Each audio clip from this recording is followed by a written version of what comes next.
Welcome again dear students, myself Rajesh Arora. और जैसा कि आप जानते हैं, लास्ट वीडियो में मैंने एक बड़ा important topic oxidation and reduction start किया था। एंड पहले जो मैं आपके सामने वीडियो ला रहा हूँ that is of reduction. Last video में मैंने कुछ बहुत ही बेसिक निमोनिक्स का आइडिया दिया था अबाउट दिस प्रोसेस रिडक्शन। और जो लास्ट वीडियो में मैंने बताया भी था कि ये जो डिफरेंट रिड्यूसिंग एजेंट्स जो इम्पॉर्टेंट हैं और जो हमारी शीट में है उनका मैं डिटेल डिस्कशन करने जा रहा हूँ। और जो लास्ट वीडियो में आपको बताया गया था कि जो डिफरेंट वेरियस जो फंक्शनल ग्रुप्स हैं उनके रिडक्शन के बाद जो प्रोडक्ट्स बनेंगे, ख़ास बात ये रहेगी कि सारे के सारे रिडक्शन जो प्रोसेसेस हैं या जिन फंक्शनल ग्रुप्स का रिडक्शन हो रहा है उसमें जो प्रोडक्ट बनेंगे वो सभी में कॉमन रहेंगे, जिसका आइडिया मैंने लास्ट वीडियो में दिया था। आज एक और मैं बड़ी इंपॉर्टेंट रिएक्शन एल्कीन की लेने जा रहा हूँ। अगर आप एल्कीन्स की रिएक्शंस देखते हैं तो ये 2-3-4 पार्ट्स में डिवाइडेड हो जाती हैं। एक तो characteristic reaction of alkene is electrophilic addition, of course maximum reactions उसी के थ्रू होती हैं। एक और इम्पॉर्टेंट रिएक्शन है इसकी and that is catalytic hydrogenation, जिसको हम बच्चे अक्सर 9-10 में पढ़ते हैं। जब वनस्पति घी बनाया जाता है तेलों से from the oils are hydrogenated in the presence of catalyst and वनस्पति घी तैयार होता है। ये बच्चों को मेमोराइज होता है 9-10 के बच्चों को। चलिए let us start the video. मैं कैमरे को थोड़ा सा पास कर लेता हूँ, जस्ट ए मिनट। हाँ जी, तो ये सबसे पहले रिडक्शन, जैसा कि मैंने पिछली बार ही बताया था, लियो द लाइन सेट गर loss electron oxidation gain electron reduction. बिल्कुल इसी तरीके से हम रिडक्शन में लास्ट टाइम भी मैंने बोला था, if carbon hydrogen bond increases and number of carbon to oxygen, carbon to nitrogen and carbon to halogen bond decreases, then it is reduction. Carbon hydrogen bond increases and carbon to oxygen, carbon to nitrogen and carbon to halogen bonds decreases, then it is reduction. और of course the vice versa of this process, ये जो मैंने बोला है, is oxidation। इसका ठीक उल्टा जो है वो ऑक्सीडेशन हो जाएगा। चलिए, जैसे मैंने यहाँ पे बच्चों एक रिएक्शन लिखी हुई है, मैं थोड़ा सा इसको और पास ले आता हूँ, अगर आप देख पा रहे हैं। This is the reaction of alkene with water. जैसे कैटालिटिक हाइड्रेशन बोला जाता है, reaction of water with alkene in acidic conditions. Acid is taken in catalytic amount. Mechanics पर मैं जा नहीं रहा हूँ, वैसे तो मैं पढ़ा चुका हूँ। जो बच्चे पढ़ते हैं मुझसे ऑनलाइन और ऑफलाइन के अंदर, उन्हें आइडिया है कि इलेक्ट्रोफिलिक एडिशन कैरेक्टरिस्टिक मैकेनिज्म इसमें ऑपरेट होती है। वाटर के दो कंपोनेंट्स हैं, H पॉजिटिव OH नेगेटिव, जैसा कि एडिशन रिएक्शन होती है। बहरहाल सिमेट्रिकल एल्कीन ली गई है तो इसमें कोई मार्कोनिकॉफ रूल की कोई वैलिडिटी है नहीं। तो सिंपली हम कह सकते हैं चाहे हाइड्रोजन आप इधर जोड़ दें या इधर जोड़ दें, या हाइड्रोक्साइड आयन को आप either of the both carbons attach with the pi bond आप जोड़ सकते हैं। तो मान लीजिए ये इधर जुड़ गया और ये इधर जुड़ गया, तो ये यहाँ पर मैकेनिक्स के नज़र से भी हम प्रूव कर सकते हैं this is the alcohol, 2 degree alcohol बन गया।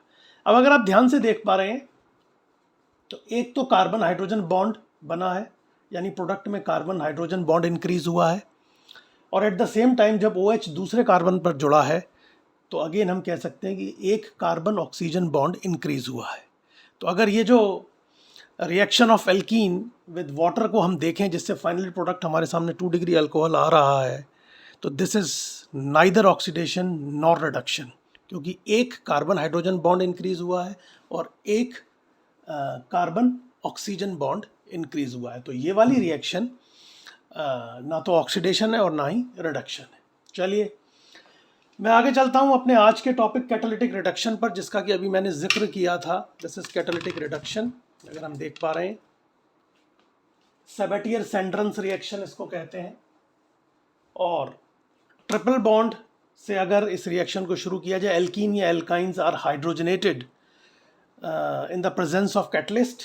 Catalyst popularly taken are nickel, palladium and platinum. Nickel Raney nickel होता है, प्लैटिनम जो पैलेडियम है, it is best works when it is adsorbed on charcoal, अक्सर PD/C लिख देते हैं. And platinum best works in the form of Adams catalyst, that is PTO2. Simple words में हम कहें तो ये जो हाइड्रोजनेशन है और इसमें कैटलिस्ट पॉपुलरली निकल, पैलेडियम एंड प्लैटिनम यूज़ होते हैं. तो अगर एल्काइन से इस रिएक्शन को हम शुरू करें तो हम इसको ऐसे कह सकते हैं जैसे हम एडिशन रिएक्शन को डिमॉन्स्ट्रेट करते हैं कि एक हाइड्रोजन इधर जुड़ गया और दूसरा हाइड्रोजन इधर जुड़ गया. Triple bond alkyne, triply bonded compound, doubly bonded compound alkene में चेंज हो जाता है. एल्कीन आगे फिर से अगर आपने हाइड्रोजन H2 एक्सेस में ले रखा है, H2 फिर इससे रिएक्ट कर जाएगा. सिंपल टर्म्स में बोला जाए तो एक हाइड्रोजन इधर जुड़ गया और एक हाइड्रोजन इधर जुड़ गया and we have got alkanes is the final product. ठीक है सर. कैटलिस्ट की अगर हम बात करें तो हमें पता है कि hydrogen hydrogen bond is very strong. तो catalyst provides alternative pathway of low activation, free energy of activation. तो इसकी वजह से कैटलिस्ट हमारा जो है इसमें बहुत हेल्प कर देता है. जस्ट ए मिनट, मैं थोड़ा सा इसे और एडजस्ट कर दूं. Okay fine.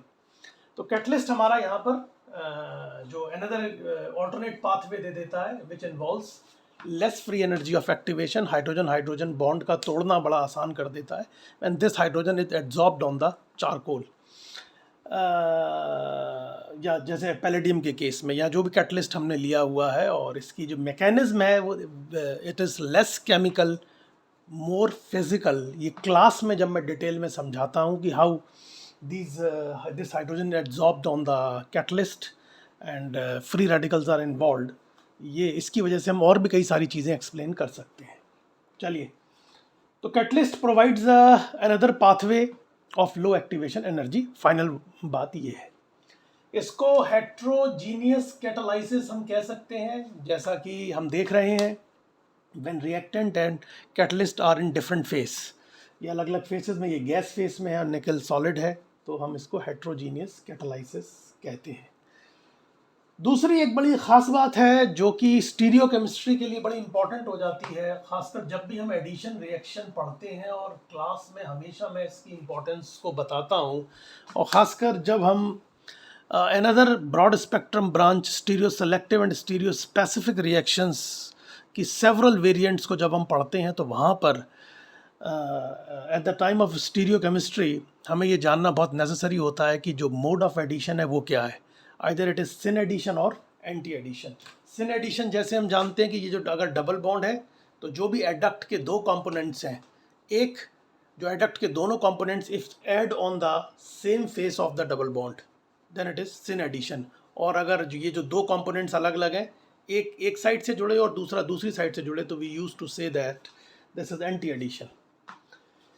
तो अगर इसकी स्टीरियो केमिस्ट्री को मैं थोड़ा सा हाईलाइट करूं और इस पर अगर मैं आऊं, तो ये सिन एडिशन किस तरीके से हमारी स्टीरियो केमिस्ट्री में कई बार मदद कर देता है उसकी चीज़ों को वर्कआउट करने में, ऐसा मैंने डिटेल में stereo selective and stereo specific reactions को जब ब्रॉड स्पेक्ट्रम में पढ़ाता हूँ तो मैं समझाता हूँ. एक छोटा सा एग्जांपल यहाँ भी हम लेते हैं.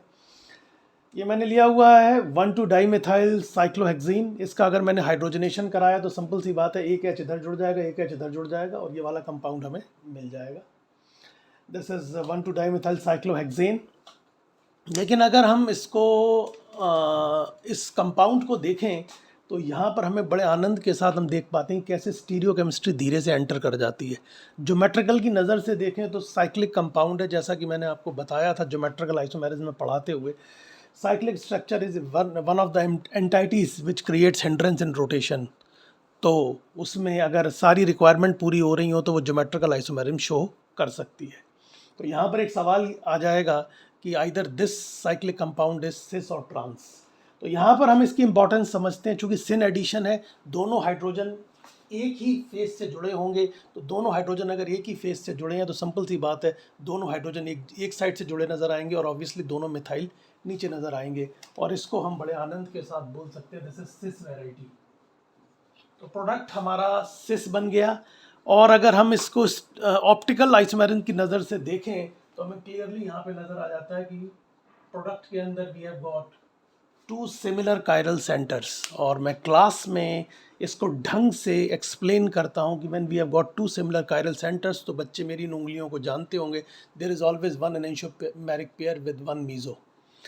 अब सवाल क्या है कि यहाँ पर क्या बनेगा, तो कॉमन सेंस से क्लियरली नज़र आ रहा है कि अगर हम देखें तो इस जगह पर मैंने मेंशन भी किया हुआ है पहले से चीज़ों को, ताकि मैं टाइम बचा सकूं, कि इस जगह से अगर हम देखें तो वी हैव गॉट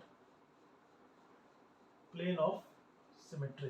ये प्लेन ऑफ सिमेट्री यहाँ पर हमें नज़र आ रही है, और plane of symmetry similar chiral centre, obviously this is meso. So optical की नज़र से जो प्रोडक्ट है वो मीजो है, और इसके अलावा stereo selective stereo specific reactions में भी वो जो फाइनल आउटकम से रिलेटेड जो क्रांतिकारी लाइनें हैं, अगर आप उससे भी देखेंगे तो सिस सिन मीजो, अगेन ये बात उन लाइनों से भी प्रूफ हो जाती है। चलता हूँ मैं अगले पॉइंट पर, ज़रा कैमरा थोड़ा सा इधर ले आता हूँ। ऑर्डर ऑफ हाइड्रोजनेशन को अगर डिफरेंट काइंड ऑफ एल्कीन्स की नज़र से देखा जाए, like tetra alkylated alkene, tri alkylated, di alkylated and so on, तो order of hydrogenation for various alkenes is always obviously very obviously equal to heat of hydrogenation. और heat of hydrogenation why, अगर मैं इस बात पर आ जाऊँ तो simple सी बात है, कोई ये दोनों अलग अलग प्रोसेस थोड़ी हैं। अगर हम ध्यान से देखें तो order of hydrogenation is actually the process which is involve in heat of hydrogenation. तो ऑब्वियसली जब प्रोसेस एक है तो जो वेरियस जो पार्टिसिपेटिंग एल्कीन्स हैं उनका ऑर्डर सेम रहेगा। तो इसको हम बड़ी आसानी से वर्कआउट कर सकते हैं। हाइपर कॉन्जुगेशन पढ़ाते वक्त मैं हीट ऑफ हाइड्रोजनेशन आपको पढ़ाता हूँ और उसका आइडिया देता हूँ, जिससे कि हम हीट ऑफ हाइड्रोजनेशन का वेरियस एल्कीन्स के लिए ऑर्डर निकालते हैं। तो heat of hydrogenation obviously least alkylated is the alkene, highest is its heat of hydrogenation, और in other words we can say the least alkylated alkene is hydrogenated fastest. दोनों बातें एक ही हैं। या इन तीसरे शब्दों में अगर हम कहें तो हम ये कह सकते हैं कि hydrogenation prefers least alkylated site, यानी least alkylated alkene will be hydrogenated fastest. इसके अलावा अगर हम देखें कुछ एक बेहतरीन जो हमारे बढ़िया ऑथर्स हैं, फॉरेन ऑथर्स हैं, उसमें जो ये जो तीन प्रोसेसेस हमें फिर से नज़र आते हैं, हाइड्रोजन एक्सचेंज, जिसको कई बार कुछ लोग स्क्रैम्बलिंग भी कह देते हैं, वो गलत वर्ड है कि H2 और D2 मिले तो HD भी जुड़ गया, तो ये मेरे ख्याल से थोड़ा सा उतना जस्टिफाई नहीं करता।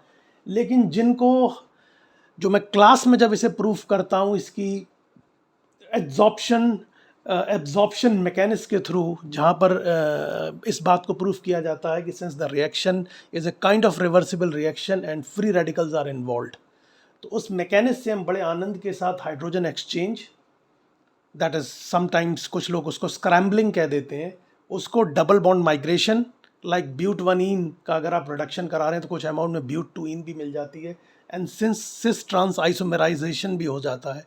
तो उस मैकेनिक्स के थ्रू इन तीनों प्रोसेसेस को भी एक्सप्लेन किया जा सकता है।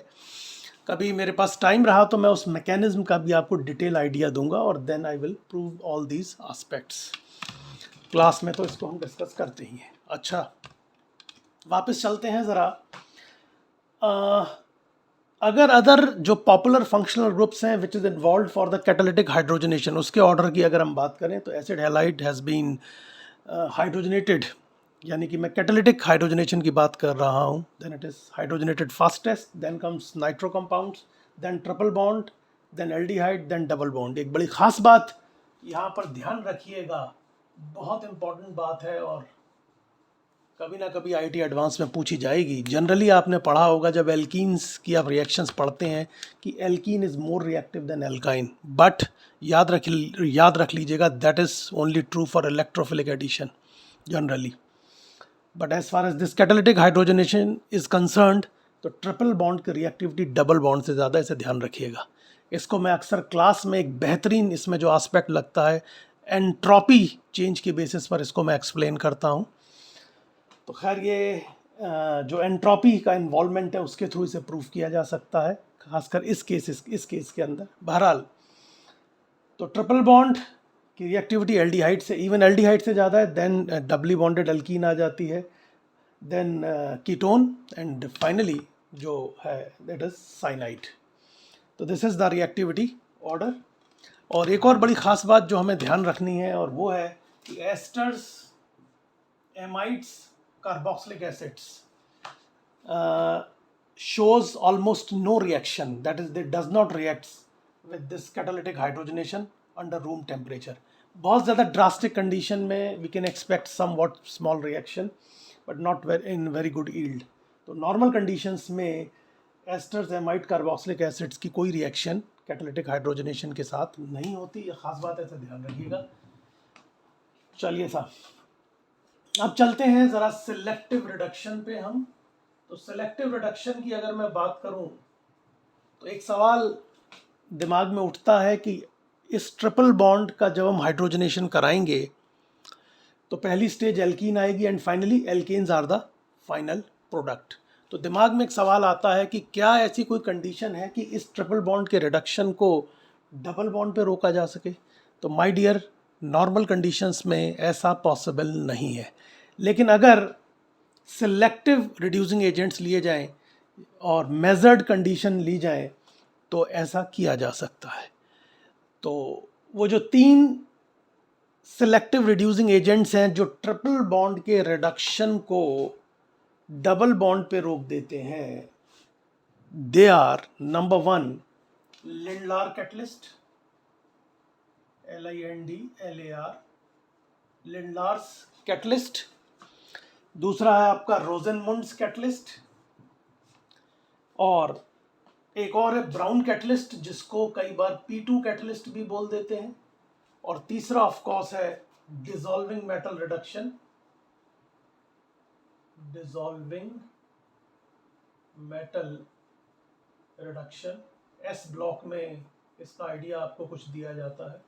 या ऑस्ट्रेलियन केमिस्ट मिस्टर बर्च ने ये वाली रिएक्शन को बेंजीन पे भी अप्लाई किया था। उनके रेफरेंस के थ्रू इसको कई बार बर्च रिडक्शन भी बोल देते हैं, बर्च रिडक्शन। ऑल्दो आजकल कुछ केमिस्ट जो हैं वो इसको भी और इसको दोनों को ही बर्च रिडक्शन बोलने लग गए हैं। चलिए तो ज़रा देखते हैं यहाँ पे। तो ट्रिपल बॉन्ड का जब हम reduction palladized hydrogen poisoned by calcium carbonate और barium sulphate and further poisoned by sulphur, quinoline, lead tetra acetate या सिंपली लेड एसीटेट कह दें, या 3 डिग्री अमीन। तो ये जो पॉइजनड एंड फर्दर पॉइजनड, इसका फाइनल कॉन्सिक्वेंस ये होता है कि ट्रिपल बॉन्ड का रिडक्शन डबल बॉन्ड पे रुक जाता है। जब मैं इसकी मैकेनिज्म पढ़ाता हूँ, that is absorption and absorption phenomena के थ्रू, कि जब मैं ये प्रूफ करता हूँ तब इस बात को भी एक्सप्लेन करता हूँ कि किस तरीके से पॉइजनड का मतलब ये नहीं है कि रिएक्शन को जहर दे दिया, रिएक्शन मर गई। हेलो तो आई मीन टू से पॉइजनिंग का मतलब होता है पॉइजनिंग एंड फर्दर पॉइजनिंग, कि किस तरीके से ओवर रिडक्शन को, एक्सेसिव रिडक्शन को ये कॉम्बिनेशन रोक देता है। एंड फाइनली मैकेनिक्स के थ्रू क्लियरली नज़र आता है, जिससे ये बातें भी प्रूव होती हैं कि ट्रिपल बॉन्ड के रिडक्शन को कैसे डबल बॉन्ड पे रोका जा सकता है। चलिए तो बहरहाल पहला तो है Lindlar catalyst, palladized hydrogen. Lindlar catalyst में ज़्यादातर कैल्शियम कार्बोनेट लिया जाता है, रोजेनमुंड्स के लिए ज़्यादातर बेरियम सल्फेट लिया जाता है। लिंडलार के लिए क्विनोलिन, लेड एसीटेट लिया जाता है, ज़्यादा पॉपुलर है, सल्फर भी ले सकते हैं। और वैसे ये जो फर्दर पॉइजनिंग एजेंट हैं ये रोजेनमुंड्स में भी लिए जा सकते हैं, but 3 degree Amin is more popular. तो इसमें होगा क्या कि फाइनली ट्रिपल बॉन्ड का रिडक्शन डबल बॉन्ड पे रुक जाएगा। अब सवाल ये है कि चलिए अगर एक ये इस तरीके की सिंपल रिएक्शन है कि एल्काइन से एल्कीन बन रही है, नो स्टीरियोकेमिस्ट्री इन्वॉल्व, तब तो ठीक है। लेकिन अगर थोड़ी सी बड़ी एल्काइन मैंने ले ली, जैसे एग्जांपल में मैंने ली है, और उसमें अगर ऐसी एल्कीन बन रही है which can show geometrical isomerism, again stereo comes into play, तो फिर ये सवाल आ जाता है कि what will be the final product. तो बच्चों, फिर जैसे कि मैंने ऊपर मेंशन किया था कि whenever there is a stereo for the addition reaction, हमें ये आइडिया होना चाहिए कि वो जो एडिशन रिएक्शन है either it is completed by a syn addition और बाय एंटी एडिशन। तो जैसा कि मैं बता चुका हूँ कि this is a catalytic hydrogenation, इसमें कुछ फर्दर पॉइजनिंग एजेंट यूज़ किए गए हैं। तो catalytic hydrogenation occurs by syn addition. तो ये बात हमें ध्यान रखनी है कि यहाँ पर जब आप लिंडलार कैटलिस्ट, रोजनमुंड्स कैटलिस्ट या ब्राउन या P2 कैटलिस्ट लेंगे तो it is simply hydrogenation in the presence of catalyst palladium. तो of course it is syn addition. ये पॉइजनिंग एजेंट है जो ओवर रिडक्शन को रोकते हैं। तो अब जब सिन एडिशन है तो सिंपल सी बात है, हम समझ सकते हैं कि दोनों हाइड्रोजन जो है, दोनों हाइड्रोजन ट्रिपल बॉन्ड के एक साइड से जुड़ेंगे, और दोनों हाइड्रोजन ट्रिपल बॉन्ड के एक साइड से जुड़ेंगे तो सिंपल सी बात है, this will lead to the cis alkene. तो ये बात खास है, ये याद रखिएगा। यही प्रोसेस हमें लिंडलार और रोजनमुंड्स के अलावा ब्राउन या P2 कैटलिस्ट से भी मिल जाता है। ब्राउन या P2 कैटलिस्ट इज निकल boride with the hydrogen and final consequence again same है, triple bond is reduced to the double bond। ठीक है जी। और स्टीरियो सेलेक्टिव रिएक्शन अगेन वही आ जाता है आपका, stereo selective and stereo specific reaction mechanism में कैसे ब्यूटीफुली स्टीरियो केमिस्ट्री एंटर करती है। यहाँ पर मैंने 2 एग्जांपल्स के थ्रू आपको अभी एक्सप्लेन किया है।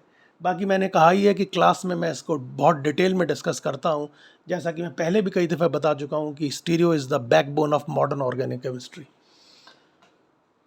स्टीरियो सेलेक्टिव क्यों कह रहा हूँ, क्योंकि अभी मैं आपको बताऊँगा कि यहाँ पर जब हम लिंडलार या ब्राउन कैटलिस्ट देते हैं तो we have got cis alkene, और अगर दूसरा सेट ऑफ कैटलिस्ट अगर हम लेंगे तो इट इज़ ट्रांस एल्कीन। तो obviously products are different stereoisomers, stereoselective reaction, more correctly कह दें तो distereoselective reaction इसको कहते हैं, as we know that both the products are distereomers, so this is actually distereoselective reaction। दूसरी रिएक्शन इसी के पैरेलल मैं एक्सप्लेन कर देता हूँ। ये जो डिसॉल्विंग मेटल रिडक्शन जब आप एस ब्लॉक में पढ़ते हैं तो वहाँ आपको बताया गया होगा कि ये जो आपके alkali metals and sometimes alkaline earth metals also, हालांकि उनकी उतनी अच्छी पोटेंसी नहीं होती, alkali metals in liquid ammonia is a great source of electrons जिनको कि हम यूज़ कर सकते हैं इन रिडक्शन प्रोसेसेस में। तो वही चीज़ यहाँ पे यूज़ की गई है। हालांकि जब मैं क्लास में इसकी बेहतरीन मैकेनिज्म बताता हूँ तो वहाँ बताता हूँ कि आज के मॉडर्न टाइम पर लिक्विड अमोनिया की जगह पर अल्कोहल ज़्यादा प्रेफरेबली यूज़ किया जाता है, because it's hydrogen is more easiest to be abstracted in the medium step of the mechanism. This hydrogen is more acidic. तो वो खैर मैकेनिज्म से रिलेटेड बात है। अगर ओवरऑल इसमें अगर हम देखते हैं, मैकेनिज्म में एक्सप्लेन भी करता हूँ कि मेटल्स जो है वो इलेक्ट्रॉन्स देते हैं एंड ये प्रोटॉन देते हैं। तो ऑब्वियसली हाइड्रोजन का जुड़ना या इलेक्ट्रॉन्स अगर उस तरीके से जुड़ रहे हैं जाके, तो ऑब्वियसली अगर इसको हम इजी वर्ड्स में कहें तो it is a reduced process, reduction का प्रोसेस है। तो फाइनल बात जो यहाँ पर हमें निकल के आती है, डिसॉल्विंग मेटल रिडक्शन इसको बोला जाता है, सोडियम और लिथियम, लिक्विड अमोनिया और अल्कोहल। तो triple bond again double bond पे रिड्यूस हो जाएगा। खास बात जो याद रखनी है, जो कि मैकेनिज्म के थ्रू बड़े आनंद के साथ प्रूफ की जा सकती है कि this is anti addition, this process is anti addition. और पहले मैकेनिज्म के पहले स्टेप में ही स्टीरियो डिसाइड हो जाती है।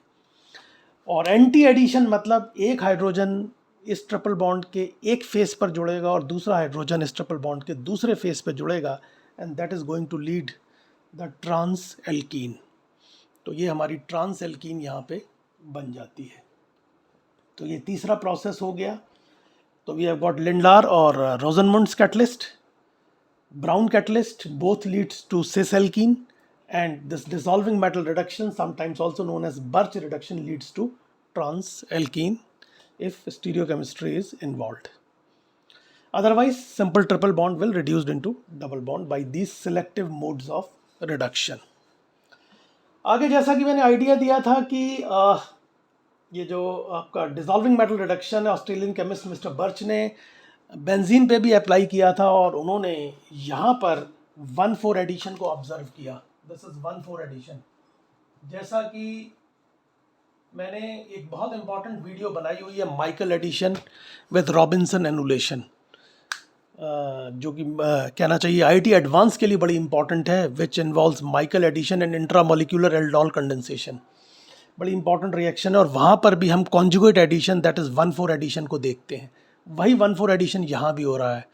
और क्लास में भी मैं when I used to teach kinetics versus thermodynamic control, बड़ा इंपॉर्टेंट प्रोसेस है। कुछ जगह पर काइनेटिक्स और थर्मोडायनेमिक्स में एग्जाम रिवर्स मामला आ जाता है, होता हालांकि बड़ा रेयर है, और इसका बड़ा सॉलिड रीज़न होता है, डिटेल में क्लास में एक्सप्लेन करता हूँ with the very popular example of electrophilic addition of conjugated diene.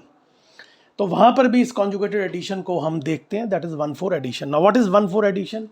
ये अगर आप देखें इसको इस तरह, इन पाई बॉन्ड, ये जो 4 कॉन्जुगेटेड 2 पाई बॉन्ड है, अगर इसको मैं 4 एटम्स के थ्रू इसको अगर नंबरिंग कर दूं 1, 2, 3 एंड 4, तो कॉन्जुगेटेड एडिशन में एक हाइड्रोजन फर्स्ट कार्बन पर जुड़ेगा, दूसरा हाइड्रोजन चौथे कार्बन पर जुड़ेगा, और ये पाई बॉन्ड बीच में आ जाएगा। This is the newly developed pi bond. और एक हाइड्रोजन यहाँ जुड़ गया और एक हाइड्रोजन यहाँ पे जुड़ गया। This is 1,4 addition. 1, 2, 3, 4। पॉलीमर्स जब मैं पढ़ाता हूँ तब वहाँ पर भी मैं जो आपके ब्यूना रबर्स हैं उसमें भी इसका आइडिया देता हूँ। ब्यूना एस एंड ब्यूना एन में जो एक मोनोमर है वहाँ पर भी 1,4 एडिशन होता है। चलिए, तो ये हो गया आपका 1,4 एडिशन। हालांकि ये एक बहुत बेहतरीन सवाल है, क्योंकि जब इसकी मैकेनिज्म आपके सामने आएगी तो वहाँ इम्पॉर्टेंट बात ये आ जाती है कि ये थर्मोडायनेमिकली कंट्रोल्ड प्रोडक्ट होता है अगर दोनों हाइड्रोजन एक पाई बॉन्ड पे जुड़ जाते। काइनेटिकली कंट्रोल्ड प्रोडक्ट कैसे बना? हाइन ने इसकी बहुत बेहतरीन मैकेनिज्म दी थी, और उसके थ्रू मैं क्लास में एक्सप्लेन करता हूँ कि कैसे यहाँ पर kinetically controlled product favours over thermodynamically controlled product. अब इसके अगर एक और इम्पॉर्टेंट वेरिएंट पे मैं आ जाऊं, जिसको कि मैंने यहाँ पे लिया है, तो अगर substituted, this is substituted benzene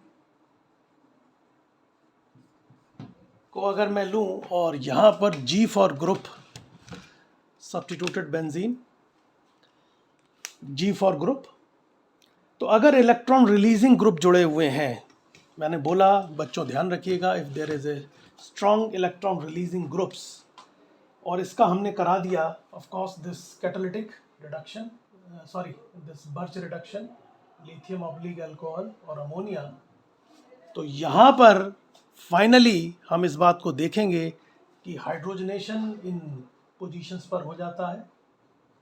कई बार ऑर्थो कह देते हैं, ऑर्थो इधर और इधर। ऑब्वियसली 1,4 एडिशन, इसको हम डेमोन्स्ट्रेट कर सकते हैं, जैसे 1, 2, 3, 4, एक इधर और एक इधर, and finally double bond will appear on the vinylic carbon. एक और बड़ी खास बात याद रखिएगा, electron releasing group disfavours this Birch reduction, decreases the rate of reaction, जिसको कि मैकेनिक्स के थ्रू बड़े आनंद के साथ मैं क्लास में प्रूफ करता हूँ। We have got radical anions involved as a intermediate, and whenever there is anions involved we can easily expect कि इलेक्ट्रॉन रिलीजिंग ग्रुप उसको डिस्टेबलाइज करेंगे या स्टेबलाइज करेंगे, और इलेक्ट्रॉन विड्रॉइंग ग्रुप क्या करेंगे। तो electron withdrawing group increases this rate of reaction of this Birch reduction, that is they favours the birch reduction. अगर आपने G for group electron withdrawing ले रखे हैं तो this hydrogenation will occur at this position 1 and 4 in this manner, 1 and 4। और कई लोग इसको इप्सो पोजीशन भी कह देते हैं, हालांकि इतना अप्रोप्रिएट तो मैं नहीं मानता, क्योंकि इप्सो जो सब्स्टिट्यूशन है that is basically characteristic and used for the basic characteristic reactions of aromatic compounds, and that is aromatic Fe2, और खासकर नाइट्रेशन के लिए ज़्यादा इसको यूज़ किया गया है। तो ठीक है, कह सकते हैं। तो फाइनली जब इलेक्ट्रॉन विड्रॉइंग ग्रुप यहाँ पर जुड़े हुए होंगे और आपने इसका बर्च रिडक्शन ऑपरेट करवाया, तो this group will appear allylic to both the double bonds, allylic to both the double bonds. तो बच्चों, ये आज का जो डिस्कशन था वो मैंने कैटालिटिक हाइड्रोजनेशन पर बेस्ड था, एंड दैट इज़, शुरू में मैंने एक आइडिया भी दिया आपको रिडक्शन का, और इसी के साथ ये जो है आज का डिस्कशन को एंड करने का टाइम है। मेरे ख़्याल से पूरा बोर्ड एक बार मैं फिर से आपको पास से दिखा देता हूँ ताकि आप आराम से इसके नोट्स बना सकें। And the very important reaction, देखने में लगता था कि कैटालिटिक हाइड्रोजनेशन बड़ी छोटी सी रिएक्शन है, बट जैसा कि हमने यहाँ पर देखा, इसके डिफरेंट एस्पेक्ट्स को मैंने यहाँ पर आपको, जो मेरे पास स्पेकुलेटेड टाइम है और जितना फ़िलहाल नेसेसरी है, अगर आप इसे कवर कर लेते हैं तो बड़े आनंद के साथ आपकी मैक्सिमम शीट्स और इस तरीके की जो DPPs वगैरह हैं या what ever be the sheets और स्टडी मटेरियल यू हैव, इस रिएक्शन से रिलेटेड आप उन चीज़ों को बहुत आनंद के साथ कर सकते हैं। चलिए, now it's time to end the class. Thank you बच्चों, God bless you, all the very best, thank you. और जल्दी ही मैं इसमें आगे फर्दर जो रिडक्शन के लिए जो इम्पोर्टेंट अदर रिड्यूसिंग एजेंट्स हैं, डिफरेंट रिडक्टेंट्स हैं, उसकी वीडियो भी अपलोड करूँगा। Thank you, God bless you.